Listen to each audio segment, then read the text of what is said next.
Assalamualaikum warahmatullahi wabarakatuh.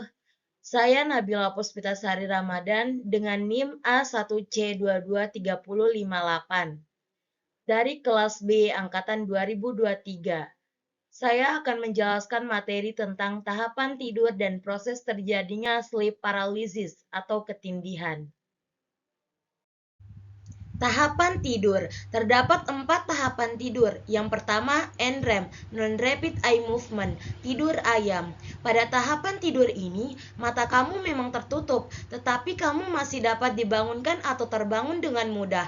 Pergerakan mata pada fase tidur ini sangat lambat, begitu juga aktivitas otot. Selama fase tidur ini, kamu dapat mengalami sensasi aneh yang dikenal dengan istilah halusinasi hipnagogic. Misalnya, perasaan seperti terjatuh atau mendengar seseorang memanggil nama kamu. Derajat kesadaran pada tahap ini 5%. Tahap kedua adalah NREM, menuju tidur pulas. Pada fase tidur kedua ini, denyut jantung dan pernapasan kamu akan melambat, menjadi teratur, dan suhu tubuh menurun. Kamu juga akan menjadi semakin kurang sadar akan lingkungan sekitar. Jika terdengar suara, kamu mungkin tidak dapat memahami betul-betul kontennya. Ketika memasuki fase ini, gerak mata akan berhenti dan gelombang otak melambat, diiringi dengan hadirnya semburan gelombang cepat sesekali, bernama spindle tidur. Selain itu, fase tidur kedua ini juga ditandai dengan adanya K kompleks, yaitu puncak tegangan tinggi negatif pendek. Di tahap ini, derajat kesadaranmu 50-60%. Tahap ketiga, NREM, tidur pulas. Ketika telah memasuki fase ini, kamu akan jadi kurang responsif dan suara yang kamu dengar di sekitar mungkin akan gagal untuk menghasilkan respon. Tidak ada gerakan mata dan aktivitas otot sama sekali dalam fase ini. Sama fase tidur ini, tubuh memulai perbaikan dan pertumbuhan jaringan, membangun kekuatan tulang dan otot, meningkatkan pasokan darah ke otot, serta meningkatkan dan memperkuat sistem imun. Tak hanya itu, energi dan hormon pertumbuhan yang penting untuk tumbuh kembang juga akan dipulihkan pada fase ini. Di tahap ini, derajat kesadaranmu 100%. Tahap keempat, REM, Rapid Eye Movement, tidur bermimpi. Ketika memasuki fase ini, pernapasan akan menjadi lebih cepat, tidak teratur, dan dangkal. Tak hanya itu, mata juga akan bergerak ke segala arah dengan cepat. Aktivitas otak dan detak jantung meningkat, tekanan darah naik, dan ereksi pada pria.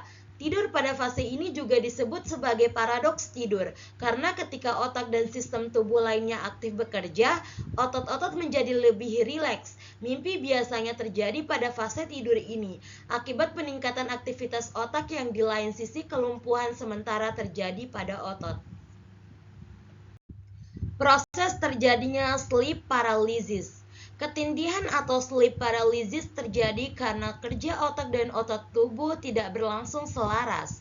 Otot tubuh ingin bangun dari tidur, tapi otak masih lumpuh, sehingga belum siap mengirimkan sinyal untuk menggerakkan anggota badan. Macam-macam sleep paralysis. Terdapat 2 macam sleep paralysis. Yang pertama, hypnagogic sleep paralysis. Ketindihan ini terjadi menjelang tidur nyenyak. Hypnagogic terjadi dalam kondisi sadar, tapi mulut tidak bisa berbicara atau menggerakkan anggota badan lain. Yang kedua, hypnopompic sleep paralysis. Ketindihan ini terjadi ketika tiba-tiba tersadar pada akhir masa tidur. Hypnopompic terjadi jika tersadar dari masa tidur, tapi masih dalam proses REM. Penyebab sleep paralysis. Yang pertama, keturunan.